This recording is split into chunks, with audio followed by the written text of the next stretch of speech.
Hello student, आज के इस वीडियो में class 9th geography chapter number 3 अपवाह के 30 प्लस ऑब्जेक्टिव क्वेश्चंस आज के इस वीडियो में कराने वाले हैं। बाकी चैप्टर 1 और चैप्टर 2 का हमने करा दिया है और आगे जो आपका चैप्टर है उसका भी हम ऑब्जेक्टिव क्वेश्चन आपको कराएंगे। क्वेश्चन आंसर हमने करा रखा है जो आपको इस वीडियो के डिस्क्रिप्शन में और साथ ही आपको चैनल के प्लेलिस्ट पे आपको मिल जाएगा सारे क्वेश्चन आंसर जो आपके क्लास 9th के ज्योग्राफी से रिलेटेड हैं। और भी क्लास 10 और 8 से भी रिलेटेड हमने वीडियो अपलोड कर रखा है। अगर आप लोग उनमें से कोई कुछ स्टूडेंट हैं या अपने दोस्तों को शेयर करना चाहते हैं तो आप उन्हें भी कर सकते हैं। यहाँ पे 30 प्लस ऑब्जेक्टिव क्वेश्चन आज के इस वीडियो में जो करेंगे आप लोग उसका सही से खुद से क्वेश्चंस का आंसर करने की कोशिश कीजिएगा। अगर आप लोग सही से 30 में 30 क्वेश्चन कर पाते हैं तो आपका चैप्टर अच्छे से कवर रहेगा। अगर आपसे नहीं हो पा रहा है तो आपको चैप्टर्स को फिर से पढ़ने की जरूरत है और जो भी हमने क्वेश्चन यहाँ पे आपको कराया है या करा रहे हैं ये आपके लिए बहुत ज्यादा इंपॉर्टेंट है, क्योंकि ये क्वेश्चन बार बार आपके एग्जाम में, आपके चैप्टर्स में, आपके टेस्ट में पूछे जाएंगे, क्योंकि हमने जो भी क्वेश्चन लिया है वो आपके बुक से ही लिया है। तो चलिए, फर्स्ट क्वेश्चन आपके स्क्रीन पर आता है जिसमें आपसे पूछा गया है कि बुल्लर झील निम्नलिखित में से किस राज्य में स्थित है। ऑप्शंस दिए गए हैं। ऑप्शन ए में राजस्थान, पंजाब, ऑप्शन सी में उत्तर प्रदेश और ऑप्शन डी में जम्मू कश्मीर। तो बुल्लर झील कौन से राज्य में है? तो ये आपका जम्मू कश्मीर राज्य में है। तो ऑप्शन डी यहाँ पे सही होगा।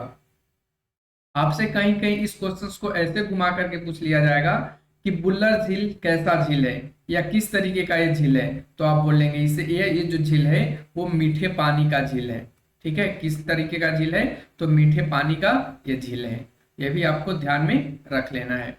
क्वेश्चन नंबर 2 आता है जिसमें आपसे पूछा गया है नर्मदा नदी का उद्गम कहां से है, यानी कहां से नर्मदा नदी निकलती है।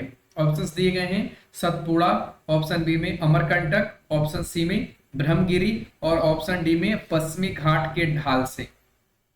तो इन चारों ऑप्शंस में से कौन सा सही जवाब होगा? तो नर्मदा नदी जो निकलती है वो आपका अमरकंटक से निकलती है। आप लोग कमेंट सेक्शन में बताइए कि नर्मदा नदी किस राज्य से निकलती है या किस स्थान से निकलती है।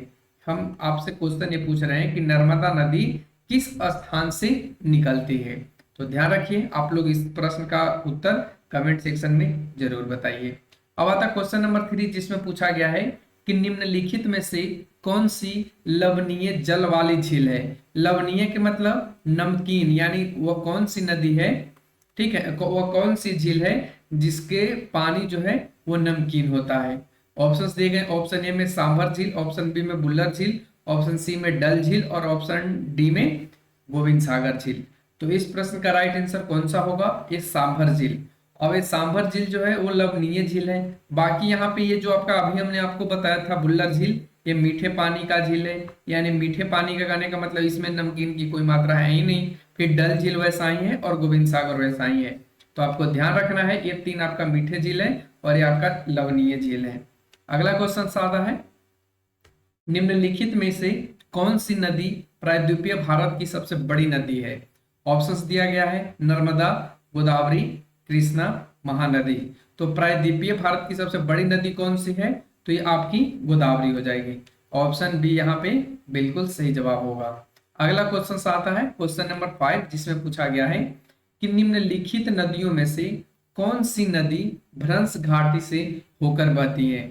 आप लोगों को पता होगा, आप जब इस चैप्टर में पढ़ रहे होंगे तो 2 नदी का नाम आपको बताया गया होगा जो भ्रंश घाटी से होकर के बहती हैं। तो बताइए ऑप्शंस के अकॉर्डिंग क्या वो महानदी होगी, कृष्णा होगी, तुंगभद्रा होगी या तापी होगी। तो इस प्रश्न का राइट आंसर होगा ऑप्शन डी, तापी नदी। ठीक है, और एक का नाम आप कमेंट सेक्शन में बताइए कि वो कौन सी 2 नदियां हैं जो भ्रंश घाटी से होकर बहती हैं।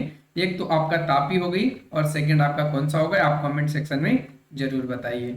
क्वेश्चन नंबर 6 आता है जिसमें पूछा गया है लक्ष्मी सागर झील किस राज्य में स्थित है। ऑप्शंस हैं ऑप्शन ए में मध्य प्रदेश, बी में उत्तर प्रदेश, सी में बिहार और डी में झारखंड। तो लक्ष्मी सागर जो झील है वो आपका बिहार में स्थित है। तो ऑप्शन सी बिल्कुल यहाँ से सही बन जाएगा। अगला क्वेश्चन आता है जिसमें पूछा गया है कि निम्न में से कौन लवणीय झील है। अभी हमने आपको ऊपर प्रश्न में बताया था, ये रिपीटेड क्वेश्चन हो गया यहाँ पे। तो आप लोग ऑप्शंस के अकॉर्डिंग बताइए कौन सा झील है जो लवणीय झील है। तो चलिए हम आपको बता देते हैं, ये जो लवणीय झील है वो आपका सांभर झील है। और आप लोग कमेंट सेक्शन में बताइए कि सांभर झील किस राज्य में है।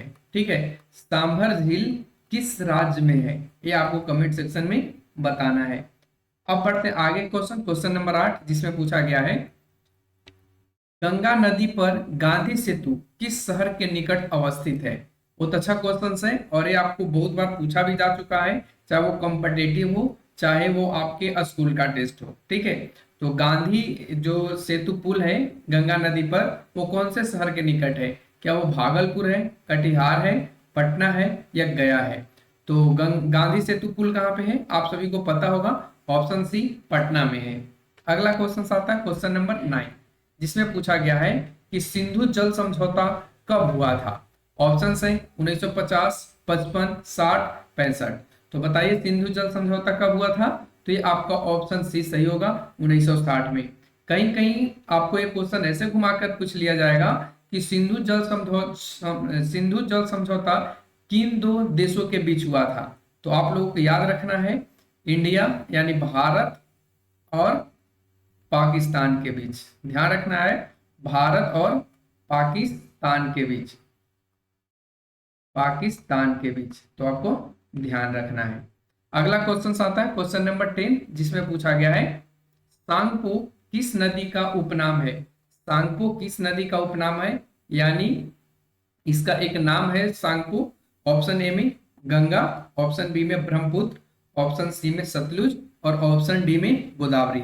तो सांगपो किस नदी का नाम है, ये आपका ब्रह्मपुत्र नदी को, ब्रह्मपुत्र नदी को ही सांगपो कहा जाता है। तो आप लोग कमेंट सेक्शन में बताइए कि ब्रह्मपुत्र नदी को सांगपो कहाँ कहा जाता है। कमेंट सेक्शन में फटाफट से टाइप कीजिए कि ब्रह्मपुत्र नदी को सांगपो कहाँ कहा जाता है। अगला क्वेश्चन आता है 11 नंबर, जिसमें पूछा गया है इनमें से गर्म जल का जलप्रपात कौन सा है। बताइए फटाफट से, इनमें गर्म जल का कौन सा जलप्रपात है। क्या वो ककोलत है, करसोप्पा है, ब्रह्मकुंड है या शिव समुद्रम है। तो गर्म जल का जलप्रपात आपका ब्रह्मकुंड है। और ये जो ब्रह्मकुंड आपको देखने को मिलेगा, मैं आपको याद के लिए बता दें, ये बिहार में मिलेगा। बिहार की एक जगह है राजगीर। ठीक है, तो आपको यहाँ पे देखने को मिलेगा।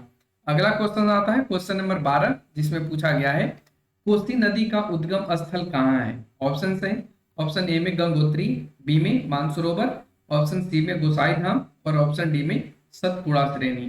तो कोसी नदी का उद्गम स्थल कहाँ पे है, तो ये आपका ऑप्शन सी सही जवाब होगा, गोसाई धाम।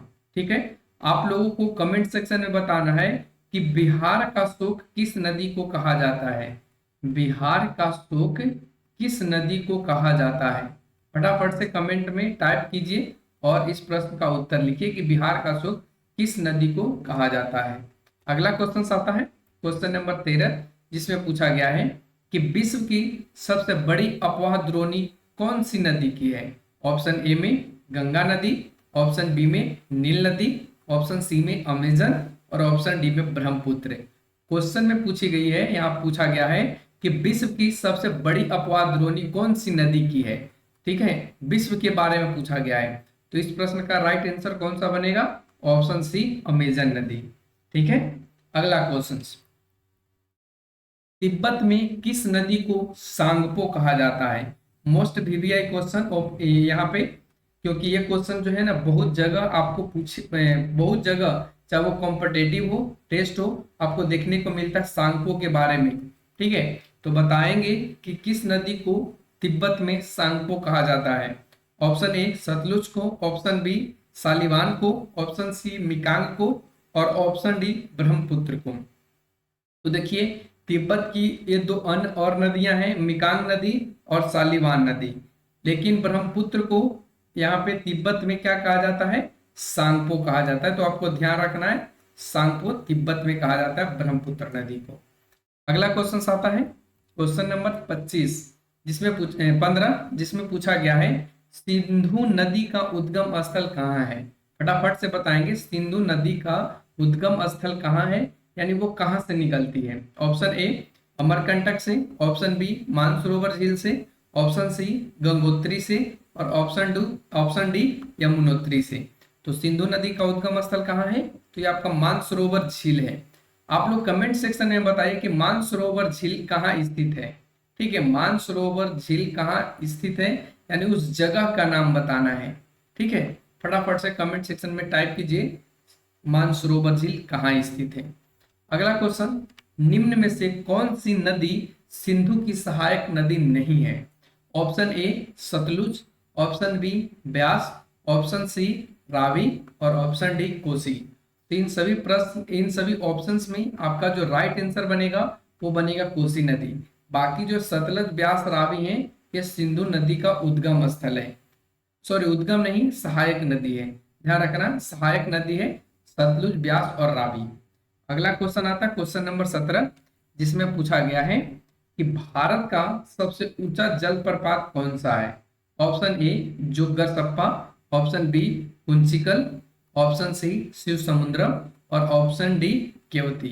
तो भारत का सबसे ऊंचा जलप्रपात कौन सा है? तो ये आपका कुंचिकल है। अगर ये आपसे पूछ लिया जाता कि भारत का दूसरा सबसे ऊंचा जलप्रपात कौन सा है, तो ये आपका शिव समुद्रम होगा। ठीक है, कौन सा? शिव समुद्रम। अगला क्वेश्चन आता है क्वेश्चन नंबर 18, जिसमें पूछा गया है कि बांग्लादेश में ब्रह्मपुत्र नदी को किस नाम से जाना जाता है? Option A Jamuna, option B Salween, Salween नहीं है सालवीन है, सालवीन, सालिवान नहीं है सालवीन है। ठीक है, सालवीन नदी, ऑप्शन सी में मिकांग और ऑप्शन डी में सांगपो। तो बांग्लादेश में ब्रह्मपुत्र को किस नाम से जाना जाता है?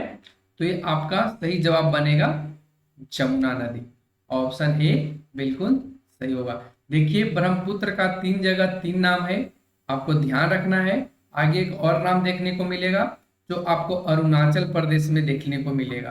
ठीक है, अरुणाचल प्रदेश में आपको देखने को मिलेगा, तो आप वहां पे भी ध्यान रखिएगा। ब्रह्मपुत्र नदी का ही नाम ज्यादा चेंजेबल है, हर जगह पे इसका नाम चेंज होते रहा है। अगला क्वेश्चन आता है 19 नंबर, जिसमें पूछा गया है गंगा नदी को बांग्लादेश में किस नाम से जाना जाता है? तो गंगा नदी को बांग्लादेश में पद्मा नदी के नाम से जाना जाता है, ऑप्शन बी बिल्कुल यहां से सही होगा। अगला क्वेश्चन आता है क्वेश्चन नंबर 20, जिसमें पूछा गया है कि ब्रह्मपुत्र नदी का उद्गम स्थान कहाँ है? Option a Gangotri, option b Mansarovar झील, ऑप्शन सी गोसाई धाम और ऑप्शन डी सतपुड़ा श्रेणी। तो देखिए ब्रह्मपुत्र नदी का जो उद्गम स्थल है वो आपका मानसरोवर झील है, और मानसरोवर झील कहाँ आपको देखने को मिलेगा? तो तिब्बत में देखने को, तिब्बत। ठीक है, तिब्बत में देखने को मिलेगा, तो ध्यान रखना है आपको। अगला क्वेश्चन आता है कि ब्रह्मपुत्र नदी को अरुणाचल प्रदेश में किस नाम से जाना जाता है? तो अभी तक आपने कुल टोटल मिला करके देखा, जो ब्रह्मपुत्र नदी है इसका 4 जगह 4 नाम है, ध्यान रखना है आपको चारों नाम को। तो बताइए अरुणाचल प्रदेश में किस नदी के नाम से जाना जाता है? तो ये आपका ऑप्शन सी होगा दिहांग नदी। ठीक है, ऑप्शन सी बिल्कुल यहाँ पे सही होगा, दिहांग नदी के नाम से जाना जाता है अरुणाचल प्रदेश में ब्रह्मपुत्र को। अगला क्वेश्चन आता है क्वेश्चन नंबर 22, जिसमें पूछा गया है दिबांग, लोहित, केनुला एवं दूसरी सहायक नदियां मिलकर असम में किस नदी का निर्माण करती हैं? ऑप्शन है ऑप्शन ए में गंगा, पद्मा, यमुना, ब्रह्मपुत्र। तो अभी हमने आपको बताया कि ब्रह्मपुत्र नदी को क्या कहा जाता है, ब्रह्मपुत्र नदी के सब सहायक नदी हैं और ब्रह्मपुत्र नदी के 4 उपनाम हैं जो हमने आपको बता रखा है। इस प्रश्न का राइट आंसर कौन सा बनेगा? ब्रह्मपुत्र नदी। क्वेश्चन नंबर 23 का बताइएगा फटाफट से आंसर कि तापी नदी का उद्गम स्थल कहाँ है? क्या वो मध्य प्रदेश है, जम्मू कश्मीर है, अरुणाचल प्रदेश है या छत्तीसगढ़ है? तो इस प्रश्न का सही जवाब क्या बनेगा? ऑप्शन ए मध्य प्रदेश में तापी नदी का उद्गम स्थान है। अगला क्वेश्चन 24 नंबर, जिसमें पूछा गया है कि दक्षिण का गंगा किस नदी को कहा जाता है? गंगा को, तापी को, नर्मदा को या गोदावरी को? तो दक्षिण का गंगा किस नदी को कहा जाता है? तो आपका गोदावरी नदी को कहा जाता है, ऑप्शन डी बिल्कुल यहां से सही होगा। आपसे कमेंट सेक्शन में हम एक प्रश्न पूछ रहे हैं कि गोदावरी नदी का उद्गम स्थल कहाँ है, यानी ये कहाँ से निकलती है? तो इन सभी प्रश्न का आंसर आप लोग जरूर दीजिए ताकि आपको इन सभी प्रश्न का आंसर आपको याद रहे। अगला क्वेश्चन आता है 25 नंबर, जिसमें पूछा गया है कि धुआंधार जलप्रपात किस नदी पर है? क्या वो गंगा नदी पे है, तापी नदी पे है, नर्मदा पे है या गोदावरी नदी पे है? तो इस प्रश्न का सही जवाब बनेगा नर्मदा नदी। धुआंधार जलप्रपात किस नदी पे है? नर्मदा नदी पर। क्वेश्चन नंबर 26 जिसमें पूछा गया है महानदी किस राज्य से निकलती है? मध्य प्रदेश, जम्मू कश्मीर, अरुणाचल प्रदेश या छत्तीसगढ़? तो महानदी आपकी कहाँ से निकलती है? छत्तीसगढ़ से निकलती है, ध्यान रखना है आप सभी को। क्वेश्चन नंबर 27, कृष्णा नदी का उद्गम स्थल कहाँ है? यानी ये जो कृष्णा नदी है वो कहाँ से निकलती है? महाबालेश्वर से, सतपुड़ा श्रेणी से, अमरकंटक से या बैतूल झील से? तो इस प्रश्न का सही जवाब होगा महाबलेश्वर श्रेणी से या महाबलेश्वर पहाड़ी लिखा हुआ मिलेगा आपको। तो ये महाबलेश्वर पहाड़ी से निकलती है कृष्णा नदी। क्वेश्चन नंबर 28 में पूछा गया है कि शिव समुद्रम जलप्रपात किस नदी पर है? क्या वो गंगा पर है, तापी पर है, कावेरी पे है या गोदावरी पे है? तो शिव समुद्रम जो जलप्रपात है वो आपका कावेरी नदी पर है, तो ऑप्शन सी यहाँ से सही बनेगा। क्वेश्चन नंबर 29 जिसमें पूछा गया है कि पश्चिम की ओर बहने वाली नदियों में कौन सी है? क्या वो साबरमती है, तापी है, कावेरी है या गोदावरी है? तो देखिए ये आपका जो 3 नदियां देखने को मिलेगा, तापी, कावेरी, गोदावरी, ये सभी उत्तर की ओर पश्चिम की ओर बहने वाली नदियां नहीं है, ये आपका साबरमती इस प्रश्न का सही जवाब बनेगा, साबरमती। ठीक है, अगला क्वेश्चन आता है 30 नंबर जिसमें पूछा गया है कावेरी नदी का उद्गम स्थल कहाँ है? Option a Mahabaleshwar, option b Satpura श्रेणी, ऑप्शन सी ब्रह्मगिरी पहाड़ी और ऑप्शन डी बैतूल झील। तो इस प्रश्न का सही जवाब होगा ऑप्शन सी ब्रह्मगिरी पहाड़ी। ठीक है, जो कावेरी नदी का उद्गम स्थल है। सभ्यता की जननी किसे कहा जाता है? झील को कहा जाता है, नदी को कहा जाता है, पहाड़ को कहा जाता है या पर्वत को कहा जाता है? तो सभ्यता की जननी आपको नदी का कहा गया है, तो ऑप्शन बी बिल्कुल यहाँ से सही होगा। तो आज की इस वीडियो में हमने यहाँ पे आपको 30 प्लस ऑब्जेक्टिव क्वेश्चन करा दिया। तो आप लोग बताइए कमेंट सेक्शन में फटाफट से कि आपने कितने क्वेश्चंस को खुद से और सही सही अटेम्प्ट किया है। तो आज के वीडियो में बस इतना ही। Thanks for watching, take care, bye bye.